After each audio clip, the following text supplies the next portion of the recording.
What's poppin'? It's your boy Cassius Cuvée. I want to make a quick video about RSI. Okay, this is the Bitcoin 8-hour chart, and what we're looking at here is just a normal price chart up here. Down here is Market Cipher B. But what I'm going to be doing right now is just really simplifying this just to focus on the RSI. There's a lot of stuff going on in the charts. There's a lot of indicators as a part of Market Cipher B.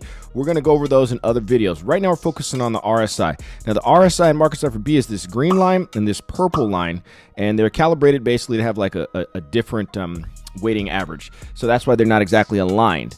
But if you notice, just a general principle, when it comes to RSI, which stands for Relative Strength Index, it's not necessarily meaning overbought or oversold, which is what you'll hear people say a lot. Oh, it's overbought because RSI is above this line, over the 70 line or whatever. It's not necessarily true.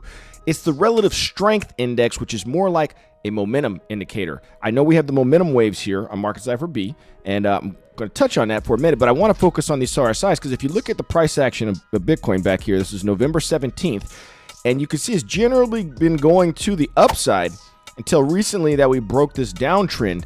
And if you'll notice, these RSIs were way up here this whole time, especially this green one. And, you know, we had a little dip here, but like part of the reason momentum waves have been up here this whole time is because the momentum's been to the upside. It wasn't until the RSIs came down that price really started really pointing down, that price started really going down and staying down. These RSIs are now weaker.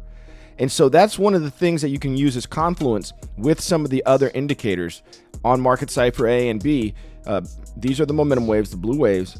The green line and the purple line are the RSIs. And a lot of times what we say when we're looking at Market Cipher B is that we're looking for, after these two lines, when they're on top of one another like that, it's almost like they're both maxed out. Once there's a break to the downside, the purple one's going to act first. Once there's a break to the downside, that's when you might be looking for a short position.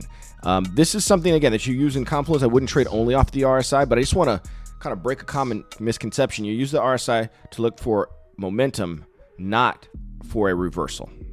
I'm going to be posting more videos giving tips on how to trade with technical analysis and try to really make it easy for people, break it down and kind of cut out a lot of the noise. There's a lot of noise in the charts, and sure, I know what they all mean, but like learning them all in one video is just not practical.